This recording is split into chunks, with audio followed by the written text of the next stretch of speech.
Robert, let's actually start with the TikTok one, because this is where I read the decision. I can't even understand how the judge got to the conclusion based on the premises upon which that judge's conclusion was based. So the bottom line of this lawsuit is that parents of deceased children who died doing some choke challenge, the blackout challenge, where they would strangulate themselves until losing consciousness.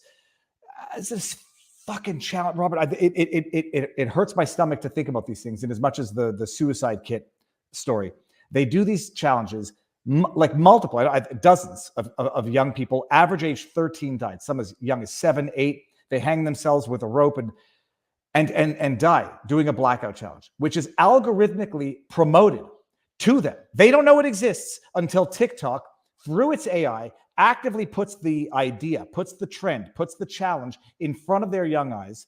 Admittedly, parents need to be following this. I'm proud to say my kids are off TikTok, by the way.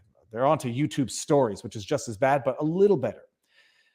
Parents sue, and the judge comes to the conclusion that Section 230 immunizes TikTok. The judge acknowledges that it's not a question of TikTok removing content and then saying, don't sue me because I removed it. It's not a question of TikTok attempting to remove offending material, but not being held liable for that which they inadvertently or cannot remove in time or whatever. The judge notes the AI of TikTok promotes the story to the eyes of viewers and then says, but Section 230 immunizes them, so case dismissed. There's two aspects to the 230 immunity, and the judge got it wrong. I mean, terribly. What's your position, and where does it go? So this goes right to the issue that's pending before the U.S. Supreme Court, which was the origin of Section 230 versus how judges have applied it in the 25 years plus since Section 230. So Section 230 originated because the Wolf of Wall Street was suing either AOL or Prodigy or both, because people on their message forums were publishing information he claimed was defamatory. He's laughed and later said, no, it wasn't defamatory. It was all true, just trying to keep the business alive while he could keep going, get another load of Quaaludes. But it enraged people that the Wolf of Wall Street was even allowed to sue Stratton, whatever Stratton Oakmont, I believe is the name. And the Wolf of Wall Street is to the book and the movie. I've talked with Jordan Belfort, a funny guy, very smart guy. Has mostly fixed a lot of things that used to be problematic for him after he served his time. But the issue was they didn't want message boards to be held liable as publishers of information that was published by other people on those message boards. And the problem was becoming message boards were trying to edit some of that content, prevent obscenity, pornography, stalking, harassment, even defamation, etc.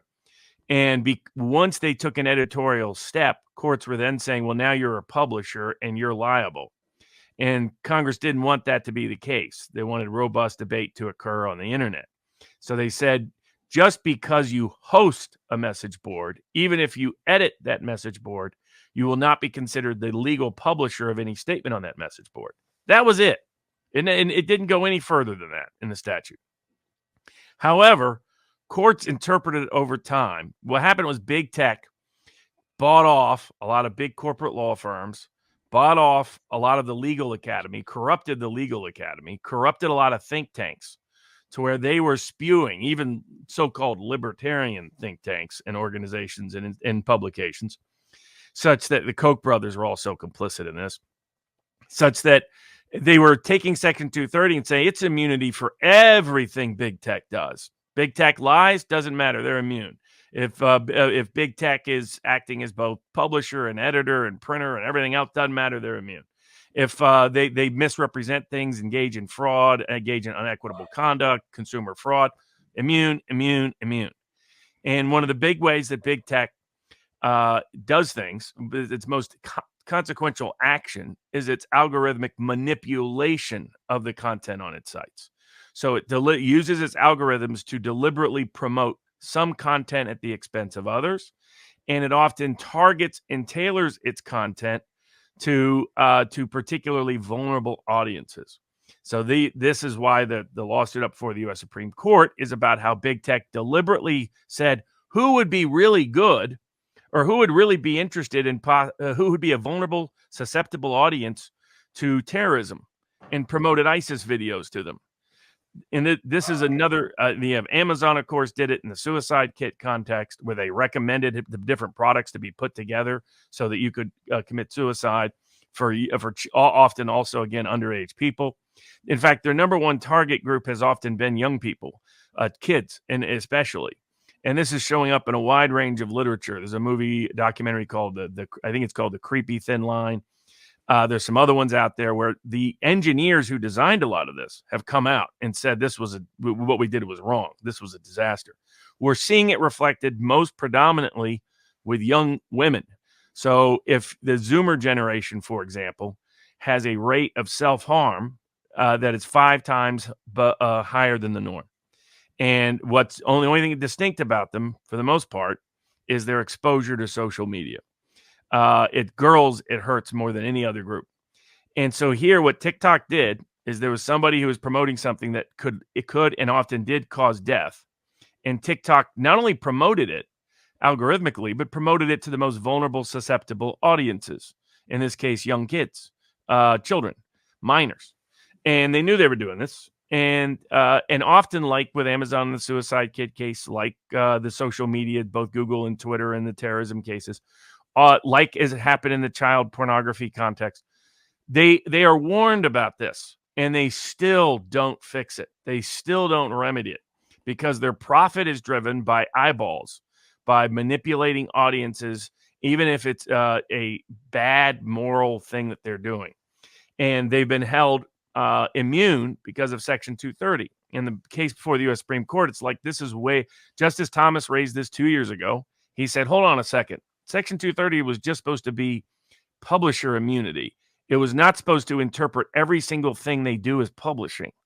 That, algorithmic manipulation is not them being treated as a publisher for third-party purposes. These are all different actions. These go beyond what the intention was.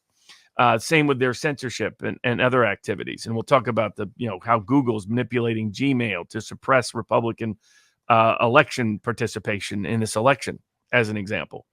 What the court got wrong is what the court did is what a bunch of courts have been doing. And so that's why I'm glad the Supreme Court took up those cases, because they need to fix this, and hopefully they will, and recognize that Section 230 is not wholesale immunity for anything and everything you do. It is limited to the context of if a third party publishes something, you're not liable for that if you took no other actions beyond editing your content. Algorithmic manipulation is not publishing. Not within the meaning of Section 230. And this case reveals how severely damaging it has been, but it's a reflection that the judiciary became co-opted by corporate counsel. A lot of them come from big corporate law firms. By the legal academy, a lot of them look to what the legal academy says about legal issues for their interpretation of information and statutes, etc. The think tanks.